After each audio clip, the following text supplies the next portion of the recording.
Hi friends, ഇന്നൊരു ചെറിയൊരു വ്ളോഗായിട്ടാണ് കേട്ടോ വന്നിട്ടുള്ളത്. അപ്പോൾ കുട്ടികൾക്കൊക്കെ വെക്കേഷൻ ടൈം അല്ലേ. അപ്പോൾ അനിയത്തി പറഞ്ഞു ഞാൻ വണ്ടിയും കൊണ്ട് വരാം, നമുക്കൊന്ന് പുറത്തേക്ക് പോകാമെന്ന് പറഞ്ഞിട്ട് ഞങ്ങളെല്ലാവരും കൂടെ വെറുതെ ഒന്ന് പുറത്തേക്ക് പോവുകയാണ്. ഇന്ന സ്ഥലം ഒന്ന് പ്ലാൻ ചെയ്തിട്ടൊന്നുമല്ല ഞങ്ങൾ പോകുന്നത്. അനിയത്തി മോളും പിന്നെ ഞാനും ഹസ്ബൻഡും ചെറിയ 2 മക്കളുമാണ് പോകുന്നത്. മക്കൾ ഒരിക്കുള്ള പാട്ട് ക്ലാസ്സിലേക്കുള്ള പാട്ട് പ്രാക്ടീസ് ചെയ്തുകൊണ്ടാണ് പോകുന്നത്. ഞങ്ങളപ്പോൾ നിലമ്പൂർ വഴിയാണ് പോകുന്നത്. അപ്പോൾ മക്കൾ 3 പേരും നിലമ്പൂർ തേക്ക് മ്യൂസിയം കണ്ടിട്ടില്ല എന്ന് പറഞ്ഞിട്ട് ഞങ്ങൾ അവർക്ക് കാണിച്ചു കൊടുക്കാൻ വേണ്ടിയിട്ട് അവിടെ നിന്ന് ഇറങ്ങി. ഫുഡ് ഐറ്റംസും വെള്ളവും ഒന്നും അതിൻ്റെ ഉള്ളിലേക്ക് കടത്താൻ പാടില്ല കേട്ടോ. അപ്പോൾ ഞങ്ങൾ അതൊക്കെ പുറത്ത് വെച്ച് ഞങ്ങൾ ചെറിയ രീതിയിൽ സ്നാക്സൊക്കെ കയ്യിൽ കരുതിയിരുന്നു. അതെല്ലാം അവിടെ വെച്ചിട്ടാണ് ഞങ്ങൾ ഉള്ളിലേക്ക് കയറിയത്.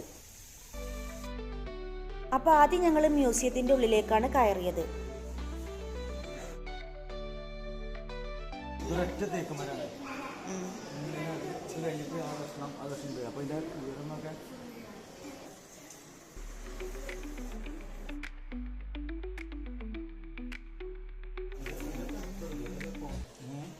ഇപ്പോഴത്തെ കാലത്ത് ഇതൊക്കെ ഉണ്ടാക്കിയാൽ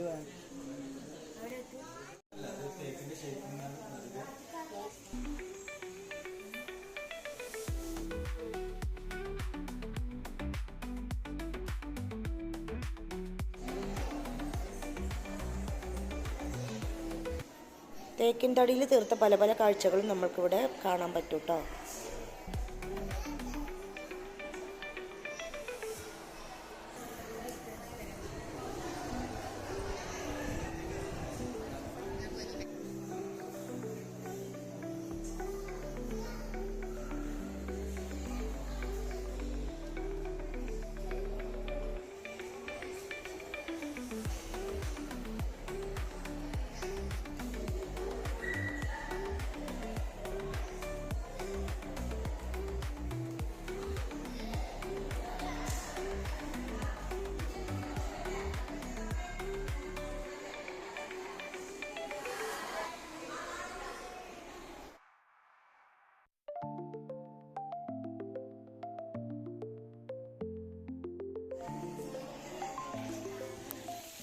മ്യൂസിയം കണ്ടു കഴിഞ്ഞ് ഞങ്ങൾ പിന്നെ നേരെ പാർക്കിലേക്കാണ് പോയത്.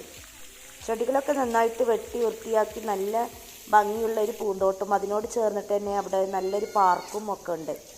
വെക്കേഷൻ ടൈമിൽ നമുക്ക് കുട്ടികൾക്ക് കാണിച്ചു കൊടുക്കാൻ പറ്റിയ നല്ലൊരു സ്ഥലം കൂടിയാണ് ഇത്.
അപ്പം മ്യൂസിയവും പാർക്കും ഒക്കെ കണ്ടു കഴിഞ്ഞ് ഇവിടുന്ന് നേരെ ഞങ്ങൾ പോവുകയാണ്.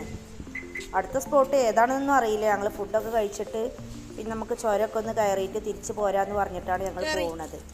അപ്പോൾ ഞങ്ങൾ അവിടെയൊക്കെ ചുറ്റിക്കറങ്ങി കണ്ടപ്പോഴത്തേനും ഞങ്ങൾക്ക് ഭയങ്കര ദാഹമൊക്കെ വന്ന് ഞങ്ങൾ വെള്ളമൊക്കെ കുടിക്കുകയാണ്. ഈ വെള്ളത്തിൻ്റെ ബോട്ടിൽ കണ്ടോ, അനിയത്തി ദുബായിൽ നിന്ന് കൊണ്ടുവന്നതാണ്. നല്ല ഭംഗിയുണ്ടല്ലേ കാണാൻ. അപ്പോൾ ഈ വീഡിയോ ഇവിടെ വൈൻഡപ്പ് ചെയ്യാണ്. ഇഷ്ടപ്പെട്ടാൽ ലൈക്ക് ചെയ്യുക, സബ്സ്ക്രൈബ് ചെയ്യുക.